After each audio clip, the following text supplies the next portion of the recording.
സ്വാഗതം എല്ലാ പ്രേക്ഷകർക്കും സകലമാന കേരളത്തിലേക്ക് നോക്കാം പ്രധാന വാർത്തകൾ.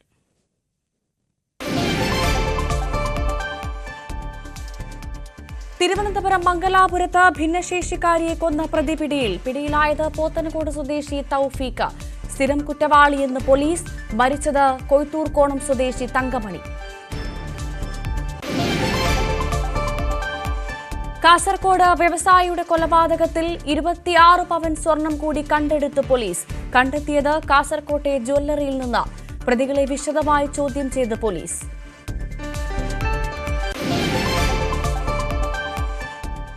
കൊച്ചിയിൽ ഫെറോയിൻ വേട്ടയിൽ ഇറാനിയൻ പൌരന്മാർക്ക് 12 വർഷം തടവ്. ശിക്ഷ വിധിച്ചത് എറണാകുളം അഡീഷണൽ സെഷൻസ് കോടതി. 2500 കോടിയുടെ ഹെറോയിൻ പിടികൂടിയത് 2022-ൽ.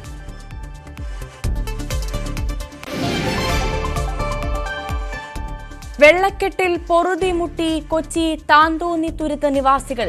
വേലിയേറ്റത്തിൽ ഇന്നലെ രാത്രിയും വീടുകളിൽ വെള്ളം കയറി. സമരക്കാർക്കൊപ്പം TJ വിനോദ് MLA-യും.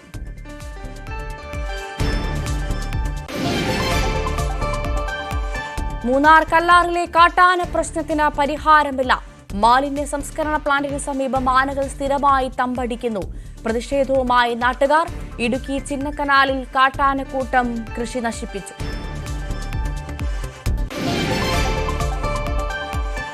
ദുരിത വഴിയിൽ പാലക്കാട് കരിമ്പനക്കൽ അങ്കനവാടി. പ്രദേശത്ത് അനധികൃത മണ്ണെടുപ്പ് തുടരുന്നു. മഴയത്ത് കുഞ്ഞുങ്ങളെത്തേണ്ടത് ചെളിക്കെട്ട് താണ്ടി. വിശദമായി നോക്കാം. തിരുവനന്തപുരം മംഗലാപുരത്തെ ഭിന്നശേഷിക്കാരിയായ സ്ത്രീയുടെ കൊലപാതകത്തിൽ പ്രതി പിടിയിൽ. പോത്തൻകോട് സ്വദേശി തൗഫീഖാണ് പിടിയിലായത്. ഇയാൾ നിരവധി കേസിലെ പ്രതിയും സ്ഥിരം മോഷ്ടാവുമാണ്. കൊയ്ത്തൂർക്കോണം സ്വദേശി തങ്കമണി ഇന്ന് രാവിലെയാണ് മരിച്ച നിലയിൽ കണ്ടെത്തിയത്. വിനോദ് ചേരുന്ന വിവരങ്ങളുമായി. വിനോദ്, വളരെ ദാരുണമായ ഒരു സംഭവമായിരുന്നു അന്ന് രാവിലെ ഉണ്ടായത്. എന്തായാലും ഭിന്നശേഷിക്കാരിയായ സ്ത്രീയുടെ കൊലപാതകത്തിൽ പ്രതി പിടിയിലായിരിക്കുന്ന വിവരങ്ങളാണ് ഇപ്പോൾ പുറത്തുവരുന്നത്. ആരാണ് പ്രതി? എന്താണ് സംഭവം? ഈ കൊലയിലേക്ക് നയിച്ച കാരണം എന്തായിരുന്നു? ഭവ്യ, മണിക്കൂറുകൾക്കുള്ളിൽ തന്നെ പ്രതിയെ പിടികൂടാൻ പോലീസിന് സാധിച്ചിരിക്കുന്നു. പോത്തൻകോട് സ്വദേശി തൗഫീഖാണ് ഇപ്പോൾ പോലീസിന്റെ പിടിയിലായിരിക്കുന്നത്. ഇന്ന് രാവിലെയാണ് കൊലപാതകം നടന്നത്. വീടിന് പുറത്തേക്ക് പുലർച്ചെ പൂജയ്ക്ക് ആവശ്യമായ പൂക്കൾ ഇറക്കാൻ വേണ്ടിയായിരുന്നു തങ്കമണി വീട്ടിന് പുറത്തേക്ക് പോയത്. ഒറ്റയ്ക്കായിരുന്നു താമസിച്ചിരുന്നത്. തൊട്ട് സമീപത്ത് തന്നെ സഹോദരൻ താമസിക്കുന്നുണ്ട്. സഹോദരന്റെ വീടിനോട് ചേർന്ന പുരയിടത്തിലാണ് തങ്കമണിയുടെ മൃതദേഹം കണ്ടെത്തിയത്. ധരിച്ചിരുന്ന ലുങ്കി അത് മൃതദേഹത്തിൽ മൂടിയിരുന്നു. മുഖത്തും കഴുത്തിലുമൊക്കെ മുറിപ്പാടുകൾ ഉണ്ടായിരുന്നു. കമ്മൽ കവർച്ച ചെയ്യപ്പെട്ട നിലയിലായിരുന്നു. അതുകൊണ്ട് തന്നെ ഒരു ലൈംഗിക അതിക്രമമോ അല്ലെങ്കിൽ അതിനുശേഷമുള്ള കവർച്ചയോ എന്ന ഒരു സംശയമുണ്ടായി. അല്ലെങ്കിൽ ആ കവർച്ച ലക്ഷ്യമിട്ട് നടത്തിയ കൊലപാതകം എന്ന നിഗമനത്തിലേക്ക് പോലീസ് എത്തി. തുടർന്നാണ് സമീപത്തെ CCTV ദൃശ്യങ്ങൾ പരിശോധിച്ചത്. ഇതിൽ നിന്നാണ് മോഷണ ബൈക്കിൽ എത്തിയ തൗഫീഖിന്റെ ദൃശ്യങ്ങൾ ലഭിച്ചത്. നേരത്തെ നിരവധി കേസുകളിൽ പ്രതിയാണ് തൗഫീഖ്. കവർച്ച ഉൾപ്പെടെ നിരവധി കേസുകൾ പല സ്റ്റേഷനുകളിലായി രജിസ്റ്റർ ചെയ്യപ്പെട്ടിട്ടുണ്ട്. സമീപത്തു നിന്ന് തന്നെ തൗഫീഖിനെ പിടികൂടുന്നതിനും സാധിച്ചു. നേരത്തെ തൗഫീഖ് ശിക്ഷ അനുഭവിച്ചിട്ടുള്ള ആളാണെന്ന വിവരം കൂടി ലഭിക്കുന്നുണ്ട്. എന്നിരുന്നാലും നിരവധി ക്രിമിനൽ കേസുകളിൽ പ്രതിയായ ആളാണ്. ഈ കൊലപാതകത്തിന് പിന്നിൽ കവർച്ചയാണ് ലക്ഷ്യം. തങ്കമണി ഒറ്റയ്ക്ക് താമസിക്കുന്നത് മനസ്സിലാക്കി ഇങ്ങനെ ഒരു കൃത്യം നടത്തി എന്ന ഒരു പ്രാഥമിക നിഗമനത്തിലേക്കാണ് പോലീസ് എത്തിയിട്ടുള്ളത്. ഭവ്യ, വിനോദാണ് വിവരങ്ങൾ നൽകിയത്. കാസർകോട് പൂച്ചക്കാട്ടെ പ്രവാസി വ്യവസായി MC അബ്ദുൽ ഗഫൂർ ഹാജി കൊലപാതക കേസിൽ 26 പവൻ കൂടി കണ്ടെടുത്ത പോലീസ്. പ്രതികളെ വിശദമായി ചോദ്യം ചെയ്തതിൽ നിന്നാണ് കാസർകോട്ടെ ഒരു ജ്വല്ലറിയിൽ നിന്ന് സ്വർണം കണ്ടെത്തിയത്. 596 പവൻ സ്വർണമാണ് മന്ത്രവാദിനി ഉൾപ്പെടെയുള്ള സംഘം ഗഫൂർ ഹാജിയിൽ നിന്നും തട്ടിയെടുത്തത്. പൂച്ചക്കാട്ടെ പ്രവാസി വ്യവസായി MC ഗഫൂർ ഹാജിയെ കൊലപ്പെടുത്തിയ കേസിൽ മന്ത്രവാദിനി ഷമീമ എന്ന ജിന്നുമ ഉൾപ്പെടെ 4 പ്രതികളെയും കഴിഞ്ഞ ദിവസമാണ് കോടതി 3 ദിവസത്തെ പോലീസ് കസ്റ്റഡിയിൽ വിട്ടത്. പ്രതികളെ വിശദമായി ചോദ്യം ചെയ്തതിൽ നിന്ന് 26 പവൻ സ്വർണം കൂടി കണ്ടെടുക്കാൻ പോലീസിന് കഴിഞ്ഞു. തട്ടിയെടുത്ത സ്വർണം കാസർഗോഡ് നഗരത്തിലെ ഒരു ജുവലറിക്ക് വിറ്റതായി സംഘം ചോദ്യം ചെയ്യലിൽ വെളിപ്പെടുത്തി. തുടർന്ന് ജുവലറിയിൽ നടത്തിയ പരിശോധനയിൽ സ്വർണം കണ്ടെടുക്കുകയായിരുന്നു. നേരത്തെ മറ്റൊരു ജുവലറിയിൽ വിൽപ്പന നടത്തിയ 29 പവൻ സ്വർണം അന്വേഷണ സംഘം കണ്ടെടുത്തിരുന്നു. ഇതോടെ 55 പവൻ സ്വർണം അന്വേഷണ സംഘം കണ്ടെത്തി. ഷമീമയും ഭർത്താവും ചേർന്നാണ് സ്വർണം വിൽപ്പന നടത്തിയതെന്നും അന്വേഷണ സംഘം സ്ഥിരീകരിച്ചു. 2023 ഏപ്രിൽ 14-നാണ് ഗഫൂർ ഹാജിയെ തലഭിത്തിയിലിടിച്ച് കൊലപ്പെടുത്തിയത്. സ്വാഭാവിക മരണമെന്ന് കരുതി സംസ്കാര ചടങ്ങുകൾ ഉൾപ്പെടെ നടത്തിയെങ്കിലും സ്വർണം നഷ്ടപ്പെട്ടതോടെ സംശയം തോന്നിയ മകൻ ബേക്കൽ പോലീസിൽ നൽകിയ പരാതിയാണ് കേസിൽ വഴിത്തിരിവായത്. സംഘത്തിൽ കൂടുതൽ പേരുണ്ടെന്ന നിഗമനത്തിലാണ് പോലീസ്. കേരളത്തിന് പുറമെ കർണാടകത്തിലും മന്ത്രവാദത്തിന്റെ പേരിൽ നിരവധി പേരെ ഇവർ തട്ടിപ്പിനിരയാക്കിയതായാണ് അന്വേഷണ സംഘത്തിന് ലഭിച്ച വിവരം. കൈവശമുള്ള സ്വർണം ദുർമന്ത്രവാദത്തിലൂടെ ഇരട്ടിപ്പിക്കാനാകുമെന്ന് വിശ്വസിപ്പിക്കുകയും അതിനായി രഹസ്യപൂജ നടത്തണമെന്ന് പറഞ്ഞുമാണ് തട്ടിപ്പ് നടത്തിയത്. നേരത്തെ ഹണി ട്രാപ്പ് കേസിൽ ഉൾപ്പെടെ ഷമീമ അതിസമ്പന്നന്മാരെ കണ്ടെത്തിയാണ് കൂടുതൽ തട്ടിപ്പ് നടത്തിയിരുന്നത്. ന്യൂസ് 18 കാസർഗോഡ്. കൊച്ചിയിൽ കപ്പലിൽ നിന്ന് 200 കിലോ ഹെറോയിൻ പിടികൂടിയ കേസിൽ ഇറാനിയൻ പൗരന്മാർക്ക് 12 വർഷം തടവ്. എറണാകുളം അഡീഷണൽ സെഷൻസ് കോടതിയുടേതാണ് വിധി. 2022 2500 കോടിയുടെ ഹെറോയിൻ പിടികൂടിയത്. കൊച്ചിയിൽ നിന്നും ആജ്ഞ രവീന്ദ്രൻ വിവരങ്ങളുമായി ചേരുന്നു. ആജ്ഞ, കോടതി വിധിയുടെ വിശദാംശങ്ങൾ എങ്ങനെയാണ്, ഒപ്പം ഈ കേസിന്റെ വിവരങ്ങൾ കൂടി?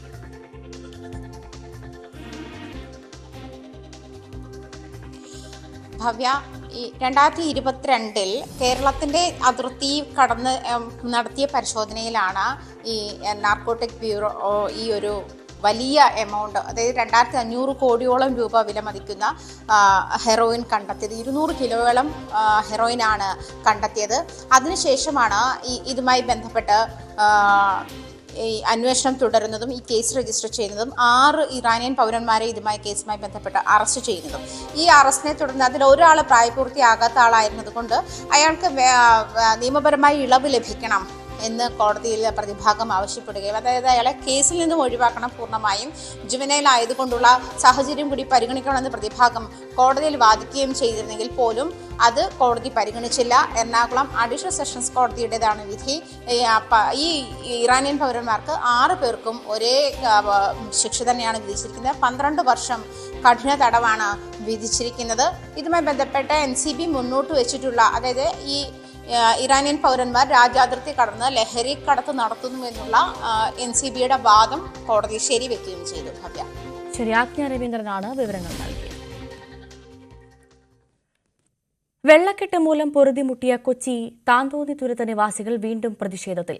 വേലിയേറ്റത്തിൽ ഇന്നലെ രാത്രിയും തുരുത്തിൽ വെള്ളം കയറിയതോടെ പ്രദേശവാസികൾ ജില്ലാ ഓഫീസിന് മുൻപിൽ പ്രതിഷേധിക്കുകയായിരുന്നു.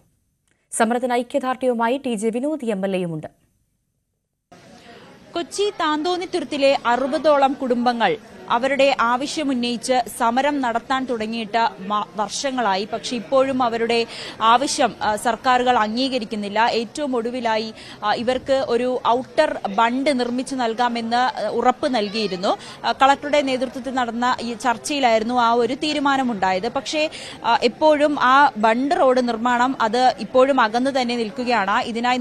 ഇതിനായി നിയോഗിച്ച കമ്മീഷനിൽ 4 പേരടങ്ങുന്ന ഒരു കമ്മീഷനെയാണ് നിയോഗിച്ചത്. അതിൽ 3 പേർക്ക് ഈ ബണ്ട് നിർമ്മിച്ചു നൽകുന്നതിനോട് എതിർപ്പാണ്. ഒരാൾ മാത്രമാണ് അനുകൂലിക്കുന്നത്. പക്ഷെ എന്തുകൊണ്ടാണ് ആ ഒരു എതിർപ്പെന്ന് ഇപ്പോഴും അവർക്ക് മനസ്സിലാകുന്നില്ല. അതുകൊണ്ട് തന്നെയാണ് ഈ പ്രതിഷേധവുമായി എത്താനായിട്ട് ഈ പാവപ്പെട്ട മനുഷ്യരെ നിർബന്ധിച്ചത്. മത്സ്യത്തൊഴിലാളികളാണ്, സാധാരണക്കാരാണ്. ഈ തുരുത്തിൽ നിന്നും പുറം ലോകവുമായി ബന്ധപ്പെടാൻ അവർക്ക് യാതൊരുവിധ സംവിധാനമില്ല, ഒരു പാലമില്ല, ആശുപത്രിയില്ല. അത്യാഹിത സംഭവിച്ചാൽ ഈ വള്ളത്തിലൂടെ മാത്രമേ ഇവർക്ക് പുറം ലോകത്തിലേക്ക് എത്തുവാൻ സാധിക്കുകയുള്ളൂ.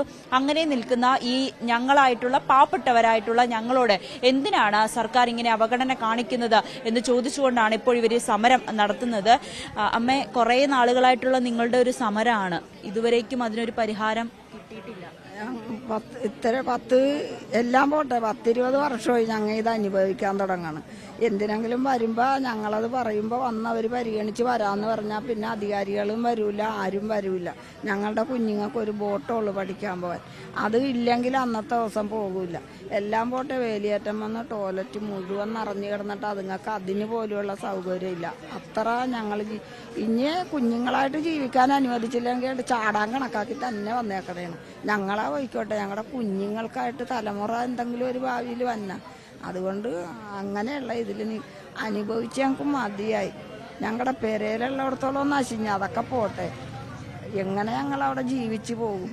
ഞങ്ങൾക്ക് വേറൊരു മാർഗ്ഗമില്ല പോകാൻ. പിന്നെ ഞങ്ങൾ എന്ത് ചെയ്യാനാണ്? അതിനും വീണ്ടും ദുരിതം അനുഭവിച്ചുകൊണ്ടിരിക്കുകയാണ്. തലമുറകളായി ഇവർ അനുഭവിക്കുന്ന ദുരിതമാണ്. ഇനി വരും തലമുറകളെങ്കിലും ഇത് അനുഭവിക്കാതിരിക്കാൻ ഞങ്ങൾ ഈ സമരവുമായി മുന്നോട്ട് പോയേ മതിയാകൂ എന്ന ഒറ്റ തീരുമാനത്തിലാണ് ഈ 60ഓളം വരുന്ന കുടുംബങ്ങൾ ജിഡ ഓഫീസിന് മുന്നിൽ സമരത്തിൽ ഇരിക്കുന്നത്. എന്തായാലും ഉടൻ തന്നെ ഇവരുടെ ഒരു പ്രശ്നത്തിന് പരിഹാരമുണ്ടാകുമെന്ന പ്രതീക്ഷയിൽ തന്നെയാണ് തുരുത്ത് നിവാസികൾ ജീവിക്കുന്നതും. മൂന്നാർ കല്ലാറിലെ കാട്ടാന പ്രശ്നത്തിന് പരിഹാരമില്ല. മാലിന്യ സംസ്കരണ പ്ലാന്റിന് സമീപം ആനകൾ സ്ഥിരമായി തമ്പടിക്കുന്നതാണ് പ്രതിസന്ധിയാകുന്നത്. മൂന്നാർ ഗ്രാമപഞ്ചായത്തിന്റെ കല്ലാറിലുള്ള മാലിന്യ സംസ്കരണ കേന്ദ്രത്തിലേക്ക് കാട്ടാനകൾ പതിവായി എത്തുകയാണ്. ഇവിടെ തള്ളുന്ന പച്ചക്കറി അവശിഷ്ടം അടക്കമുള്ള മാലിന്യം ഭക്ഷിക്കാനാണ് ആനകൾ എത്തുന്നത്. ആനകൾ തമ്പടിക്കുന്നതോടെ തൊഴിലാളികൾക്ക് ജോലി ചെയ്യാൻ പറ്റാത്ത സ്ഥിതിയാണ്. ഇന്ന് പ്ലാന്റിലെത്തിയ ആനകളെ RRT സംഘമെത്തി തുരത്തി. എങ്കിലും ആനകൾ വീണ്ടും എത്തുമെന്നതാണ് ആശങ്കയുണ്ടാക്കുന്നത്. ദിവസങ്ങൾക്ക് മുൻപ് മാലിന്യ സംസ്കരണ പ്ലാന്റിന് സമീപത്തുണ്ടായ കാട്ടാന ആക്രമണത്തിൽ 2 പേർക്ക് പരിക്കുപറ്റിയിരുന്നു.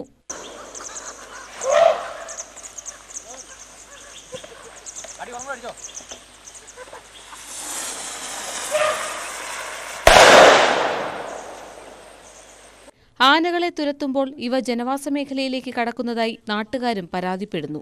ന്യൂസ് 18 മൂന്നാർ. ഇടുക്കി ചിന്നക്കനാലിൽ കാട്ടാനക്കൂട്ടം കൃഷി നശിപ്പിച്ചു. കോഴിപ്പന്തക്കുടിയിലെ ആദിവാസികളുടെ ഏലം കൃഷിയാണ് നശിപ്പിച്ചത്. 6 ആനകളാണ് മേഖലയിൽ നാശം വിതച്ചത്. RRT സംഘം കാട്ടാനക്കൂട്ടത്തെ തുരത്തുവാനുള്ള നടപടി ആരംഭിച്ചിട്ടുണ്ട്.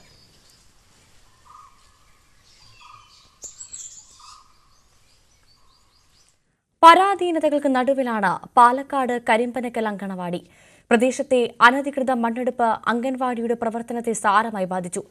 മഴയായാൽ ചെളിക്കെട്ടിലൂടെ വേണം കുട്ടികൾക്ക് അംഗനവാടിയിലെത്താൻ. ഓങ്ങല്ലൂരിലെ കരിമ്പനക്കൽ അംഗനവാടിയിൽ നിരവധി കുട്ടികളാണ് പഠിക്കുന്നത്. എന്നാലിപ്പോൾ കേന്ദ്രത്തിന്റെ പ്രവർത്തനം താളം തെറ്റിയിരിക്കുകയാണ്. നല്ല റോഡില്ല, കുഴികളും പാറക്കഷ്ണങ്ങളും നിറഞ്ഞ ചെങ്കുത്തായ ഇടം. അനധികൃത മണ്ണെടുപ്പ് മൂലം പ്രദേശത്തെ കുന്ന് ഏതു നിമിഷം വേണമെങ്കിലും താഴേക്ക് പതിക്കാം. ചെളിക്കെട്ടായ വഴിയിലൂടെ കുട്ടികൾ ബുദ്ധിമുട്ടിയാണ് അംഗൻവാടിയിലെത്തുന്നത്. 12ാം വാർഡിലെ അംഗൻവാടിയാണ്. ഇവിടെ ഈ ഏരിയയിൽ കുറേ കുട്ടികളുണ്ട്. അവർക്ക് ഇവിടെ വരാനൊക്കെ ഭയങ്കര ബുദ്ധിമുട്ടാണ്. ഞാൻ വന്നതിന് ശേഷം റോഡ് പണിയൊന്നും ഇവിടെ നടന്നിട്ടില്ല. പിന്നെ അപ്പോൾ കുട്ടികൾക്ക് വരാൻ പറ്റാത്തതിൻ്റെ ബുദ്ധിമുട്ട് കാരണമാണ്. എന്നാലും ഇപ്പോൾ 20 കുട്ടികളും അംഗൻവാടിയിലേക്ക് വരുന്നുണ്ട്. മാസങ്ങൾക്ക് മുൻപിവിടെ മണ്ണിടിച്ചിലുണ്ടായിരുന്നു. ഇതോടെ ഭീതിയിലാണ് അധ്യാപകരും രക്ഷിതാക്കളും. വാഹനമെത്താത്തതിനാൽ ഭക്ഷ്യവസ്തുക്കൾ എത്തിക്കുന്നത് തലച്ചുമടായി. ഈ അംഗനവാടിയിൽ നിരവധി കുട്ടികൾ ഇവിടെ കടന്നു വരുന്നുണ്ട്. ഈ കുട്ടികൾക്ക് ഇങ്ങോട്ട് കയറി വരാൻ വേണ്ടിയിട്ടുള്ള റോഡിന്റെ ശോചനീയാവസ്ഥ വളരെയധികം പരിതാപകരമാണ്. അത് സമൂഹത്തിന്റെ ശ്രദ്ധയിൽപ്പെടുത്താൻ വേണ്ടി ഭരണാധികാരികളുടെയും ജനപ്രതിനിധികളുടെയും ശ്രദ്ധയിൽപ്പെടുത്താൻ വേണ്ടിയിട്ടാണ് ഇങ്ങനൊരു പ്രതിഷേധവുമായി ഞങ്ങൾ കടന്നു വന്നിട്ടുള്ളത്.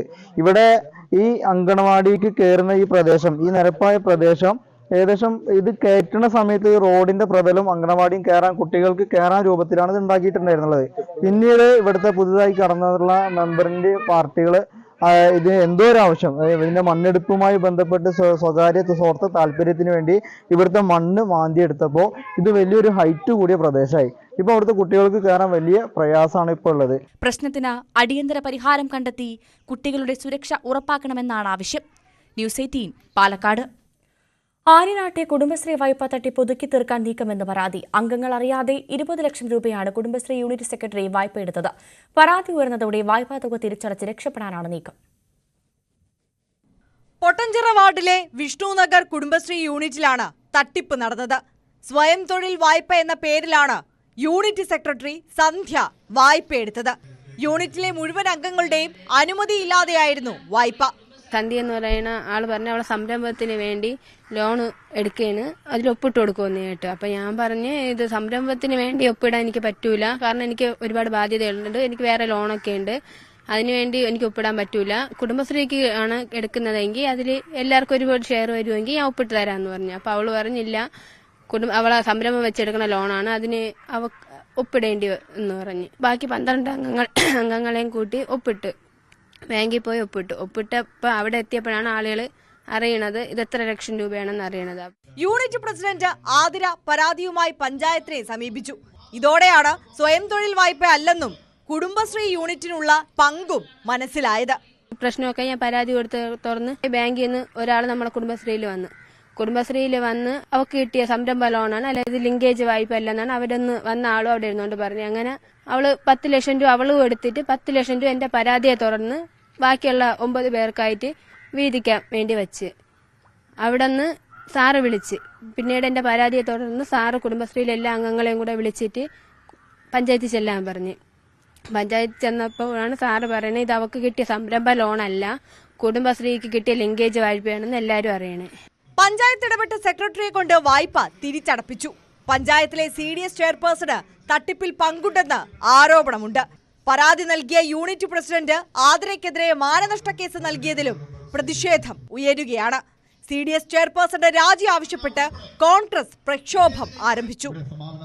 ന്യൂസ് 18 തിരുവനന്തപുരം. ഒരു നൂറ്റാണ്ട് പിന്നിടുകയാണ് തൃശൂരിലെ കുണ്ടായി പാലം. പാലത്തിന്റെ ശതാബ്ദി ആഘോഷിക്കാൻ ഒരുങ്ങുകയാണ് യുവജന കൂട്ടായ്മ. ഹാരിസൺ റബ്ബർ പ്ലാന്റേഷന്റെ ഭാഗമായി 1907 കുണ്ടായി പാലം നിർമ്മിച്ചത്. മുപ്ലിപ്പുഴയ്ക്ക് കുറുകെ 80 അടി നീളത്തിലും 12 അടി വീതിയിൽ നിർമ്മിച്ച പാലം നൂറ്റാണ്ട് പിന്നിട്ടിട്ടും കരുത്തോടെ നിലകൊള്ളുകയാണ്. എസ്റ്റേറ്റ് ആവശ്യങ്ങൾക്ക് പുറമെ വരന്തപ്പള്ളി പഞ്ചായത്തിലെ മലമ്പതി ആദിവാസി മേഖലയിലുള്ളവർക്കും പാലം ഉപകാരപ്രദമായി. എന്താ പറയുക, 100 വർഷം പഴക്കം ചെന്നിട്ടും ഇത്ര ഇത് ഉറപ്പോടുകൂടി ഇത് നിൽക്കണമെങ്കിൽ ഇതിൻ്റെ അന്നത്തെ ആ ഒരു പണിയുടെ പ്രാധാന്യമാണ്. കാരണം ഇപ്പോൾ വിവിധ പാലങ്ങളൊന്നും ഇത്ര നാളായിട്ട് ഇങ്ങനെ നിൽക്കുന്ന ഒരു സാഹചര്യം ഇല്ല എന്നാണ്. 1924-ലെയും 2018-ലെയും പ്രളയത്തെ അതിജീവിച്ച കുണ്ടായി പാലം ഇന്നും തല ഉയർത്തി നിൽക്കുകയാണ്. ഇവിടുത്തെ ആട്ടുപാലങ്ങളും ഇന്നും കൗതുകമായി നിൽക്കുന്നു. പാലം സ്ഥാപിതമായി 100ാം വാർഷികം വിപുലമായി ആഘോഷിക്കുകയാണ് നാട്ടുകാർ. തോട്ടം മേഖലയിലെ ആദ്യകാല തൊഴിലാളികളുടെ സംഗമവേദി കൂടിയാക്കാനുള്ള തയ്യാറെടുപ്പിലാണ് ബ്രദേഴ്സ് കുണ്ടായി എന്ന കൂട്ടായ്മ. 1921 കന്നാറ്റുപാടം പാലം പണിത് കഴിഞ്ഞതിന് ശേഷമാണ് 24 ഈ ഇരുമ്പ് പാലം സ്ഥാപിച്ചത്. അന്ന് എസ്റ്റേറ്റിന് പുഴയ്ക്കക്കരെയുള്ള ഏകദേശം ഒരു 250 തൊഴിലാളികൾ അവിടെ താമസിക്കുന്നുണ്ട്. പിന്നെ മലമ്പതി എന്നൊരു ട്രൈബൽ കോളനി ഉണ്ട്.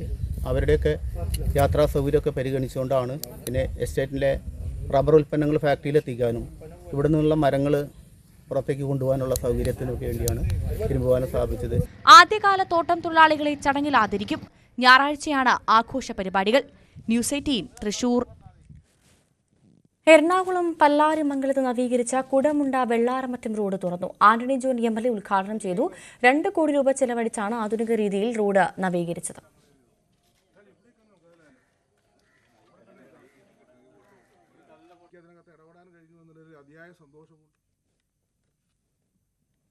ഇടുക്കി വെള്ളത്തൂവൽ ശല്യപ്പാറ റോഡിന്റെ ശോചനീയാവസ്ഥയിൽ പ്രതിഷേധം. മുസ്ലിം ലീഗിന്റെ നേതൃത്വത്തിൽ പ്രതിഷേധം സംഘടിപ്പിച്ചു.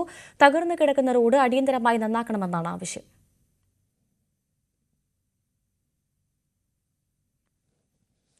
കോഴിക്കോട് ദേശീയപാത വികസനം ഉടൻ പൂർത്തിയാക്കിയില്ലെങ്കിൽ കരാറുകാർക്കെതിരെ കർശന നടപടിയെന്ന് മന്ത്രി മുഹമ്മദ് റിയാസ്.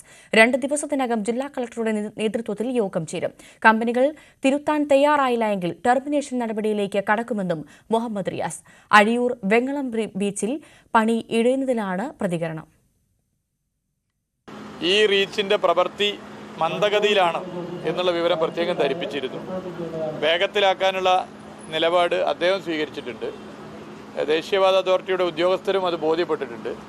അതിനുശേഷം ഇപ്പോൾ ഞാനും കളക്ടറും ഞങ്ങൾ പങ്കെടുത്തുകൊണ്ട് ഇതിൻ്റെ അതോറിറ്റിയായിട്ട് ഒരു മീറ്റിംഗ് കൂടി വിളിച്ചിട്ടുണ്ട്. അതിൽ പരിഹരിച്ച് പോകാൻ വേണ്ടി പറ്റും. എന്തായാലും കഴിഞ്ഞ ഇടങ്ങളിൽ അപ്പം തുറന്നു കൊടുക്കാനാണ് തീരുമാനിച്ചത്. അത് തുറന്നു കൊടുത്ത് മുന്നോട്ട് പോകാൻ വേണ്ടി പറ്റുന്ന സ്ഥിതി ഉണ്ടാവും. സംസ്ഥാനത്തെ സ്പോർട്സ് ഹോസ്റ്റലുകളിലെ താൽക്കാലിക ജീവനക്കാർക്ക് ശമ്പള കുടിശ്ശിക നൽകുമെന്ന കായിക മന്ത്രിയുടെ വാഗ്ദാനം വെറും വാക്ക്. 5 മാസമായി ശമ്പളമില്ലാതായതോടെ മെസ്സിൽ ഭക്ഷണമുണ്ടാക്കാതെ പ്രതിഷേധിക്കുകയാണ് പനമ്പള്ളി നഗർ ഹോസ്റ്റലിലെ ജീവനക്കാർ. ഇതോടെ കായിക താരങ്ങൾ പട്ടിണിയിലായി. കഴിഞ്ഞ ഓഗസ്റ്റ് മുതൽ ശമ്പളം ലഭിക്കാതെ ദുരിതത്തിലാണ് സ്പോർട്സ് ഹോസ്റ്റലിലെ താൽക്കാലിക ജീവനക്കാർ. ഒക്ടോബറിൽ സൂചനാ പണിമുടക്ക് പ്രഖ്യാപിച്ചതോടെ 2 ദിവസത്തിനകം പണം നൽകാമെന്ന് മന്ത്രി നേരിട്ട് ഉറപ്പ് നൽകി. 2 ആഴ്ചയ്ക്ക് ശേഷം 3 കോടി രൂപ അനുവദിച്ചു എന്ന മന്ത്രിയുടെ പ്രഖ്യാപനവും വന്നു. എന്നാൽ താൽക്കാലിക ജീവനക്കാർക്ക് ഇതുവരെ ശമ്പളം ലഭിച്ചിട്ടില്ല. ഇന്നുവരെ ഞങ്ങൾക്ക് അതിന് 10 രൂപ പോലും ഞങ്ങൾക്ക് കിട്ടിയിട്ടില്ല ശമ്പളം. അതായത് ഈ ഡിസംബറിൽ 19 പരീക്ഷ കഴിഞ്ഞ് ഞങ്ങൾ പോകുമ്പോൾ 4ാമത്തെ മാസത്തെ ശമ്പളമാണ് ഞങ്ങൾക്ക് വന്നത്. ഞങ്ങൾ അന്നൊന്നും പറയണ കാര്യം മുഴുവൻ ശമ്പളം ഞങ്ങൾക്ക് മാസത്തിൽ വേണ്ട, പൈസ ഇല്ലെങ്കിൽ വേണ്ട. പക്ഷേ ഒരു 10,000 രൂപ തന്നു കഴിഞ്ഞാൽ ഞങ്ങളുടെ വീട്ടിലെ കാര്യങ്ങൾ ഭംഗിയായിട്ട് നടത്താൻ പറ്റും. രാവിലത്തെ പരിശീലനത്തിന് ശേഷം ഭക്ഷണം കഴിക്കാതെയാണ് ഹോസ്റ്റലിലെ കായിക താരങ്ങൾ സ്കൂളിലേക്ക് പോയത്. പക്ഷേ ജീവനക്കാരുടെ സമരത്തിന് അവരുടെ പൂർണ്ണ പിന്തുണയുമുണ്ട്. സംസ്ഥാനത്തുടനീളം 130ഓളം താൽക്കാലിക ജീവനക്കാരാണ് സ്പോർട്സ് ഹോസ്റ്റലിലുള്ളത്. പ്രതിദിനം 660 രൂപ നിരക്കിലാണ് ഇവർ ജോലി ചെയ്യുന്നത്. ഭാവി താരങ്ങളെ വാർത്തെടുക്കുന്നവരെ വീണ്ടും കണ്ടില്ലെന്ന് നടിക്കുകയാണ് സർക്കാർ. ന്യൂസ് 18 കൊച്ചി. കോഴിക്കോട് കൊയിലാണ്ടി നെല്ലിയാടി കളത്തിൻകടവ് നവജാത ശിശുവിനെ പുഴയിൽ മുങ്ങി മരിച്ച നിലയിൽ കണ്ടെത്തി. കുട്ടിയുടെ പൊക്കിൾ കൂടി മാറ്റാത്ത നിലയിലായിരുന്നു. പുലർച്ചെ 1:30യോടുകൂടി മത്സ്യബന്ധനത്തിന് പോയ ആളുകളാണ് മൃതദേഹം കണ്ടത്. കൊയിലാണ്ടി പോലീസ് അന്വേഷണം ആരംഭിച്ചു. കൊടുവള്ളിയിൽ റോഡ് മുറിച്ചു കടക്കുന്നതിനിടെ കാർ ഇടിച്ച് പരിക്കേറ്റയാൾ മരിച്ചു. വാവാട് സ്വദേശി മുഹമ്മദ് ഷാജിയാണ് മരിച്ചത്. കോഴിക്കോട്ടെ സ്വകാര്യ ആശുപത്രിയിൽ ചികിത്സയിലിരിക്കെയായിരുന്നു മരണം.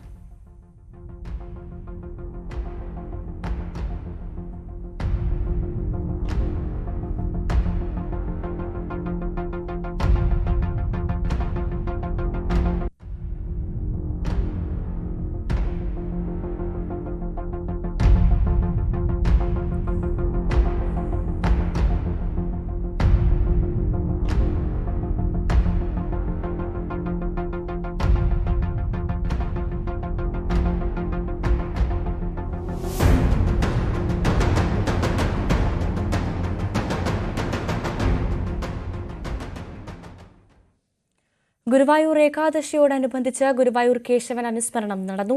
തിരുവേങ്കിടം ക്ഷേത്രത്തിൽ നിന്നും ഗുരുവായൂർ കേശവന്റെ ഛായാചിത്രവും വഹിച്ച് ഗജഘോഷയാത്ര നടന്നു. 5 ആനകളാണ് അനുസ്മരണത്തിൽ പങ്കെടുത്തത്. അക്ഷയകൃഷ്ണൻ, ഗോപി കണ്ണൻ, വിനായകൻ, പീതാംബരൻ, ദേവി എന്നീ ആനകളാണ് അനുസ്മരണത്തിൽ പങ്കെടുത്തത്. ആന എഴുന്നള്ളിപ്പിൽ ഹൈക്കോടതി നിർദ്ദേശം പാലിച്ചുകൊണ്ടായിരുന്നു ഘോഷയാത്ര. 40 വർഷം ഗുരുവായൂരിൽ തിടമ്പേറ്റിയ ആനയാണ് കേശവൻ.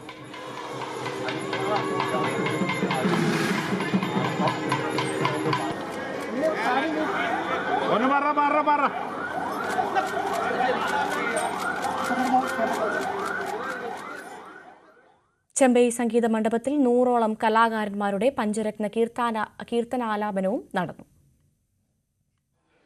താനൂരിലെ ശോഭപ്പറമ്പ് ശ്രീകുറുമ്പ മഹോത്സവത്തിന്റെ ഭാഗമായ പ്രസാദൂട്ടിനാണ് പള്ളി കമ്മിറ്റി ഭാരവാഹികൾ എത്തിയത്. താനൂർ നടക്കാവ് കാരാട് മഹൽ ഭാരവാഹികൾക്ക് ക്ഷേത്ര കമ്മിറ്റി സ്നേഹവിരുന്നൂട്ടി.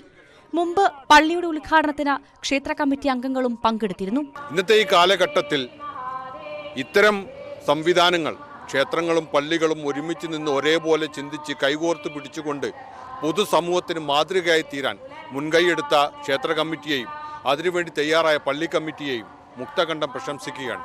മതസാഹോദര്യത്തിന്റെ നല്ല മാതൃകയിൽ ക്ഷേത്ര കമ്മിറ്റിയെയും മഹല് ഭാരവാഹികളെയും നടക്കാവ് മഹൽ സെക്രട്ടറി അഭിനന്ദിച്ചു. ക്ഷണം സ്വീകരിച്ച മഹല് ഭാരവാഹികൾ എത്തിയതിൽ ക്ഷേത്ര കമ്മിറ്റി സന്തോഷമറിയിച്ചു. നാടും നാട്ടുകാരും ഒരുമിച്ച് ഈ ദേവിയുടെ പിറന്നാള് ഭക്ത്യാദരം കൊണ്ടാടുകയാണ്. അതിൽ പങ്കെടുത്ത ഈ പള്ളി കമ്മിറ്റിക്കാർക്കും ഭക്തജനങ്ങൾക്കും നന്ദി അറിയിച്ചുകൊള്ളു. വിഭവസമൃദ്ധമായ സദ്യയും കഴിച്ചാണ് മഹല്ല് ഭാരവാഹികൾ മടങ്ങിയത്. ന്യൂസ് 18 തിരൂർ. മലപ്പുറത്ത് നിന്നുള്ളൊരു മതസാഹോദര്യത്തിന്റെ കാഴ്ചയാണ് പ്രേക്ഷകർ കണ്ടത്. ക്ഷേത്രോത്സവത്തിന് അതിഥിയായി എത്തിയ പള്ളി ഭാരവാഹികളെ ഊഷ്മള സ്വീകരണത്തോടുകൂടി ക്ഷേത്ര കമ്മിറ്റി സ്വീകരിക്കുകയായിരുന്നു. മറ്റു വാർത്തയിലേക്ക്. കോതമംഗലത്ത് വൈദ്യുതി ചാർജ് വർധനവിനെതിരെ പന്തം കൊളുത്തിയ പ്രതിഷേധം. BJP കോതമംഗലം മണ്ഡലം കമ്മിറ്റിയുടെ ആഭിമുഖ്യത്തിലായിരുന്നു പ്രതിഷേധം. സംസ്ഥാന കമ്മിറ്റി അംഗം PP സജീവ് ഉദ്ഘാടനം ചെയ്തു.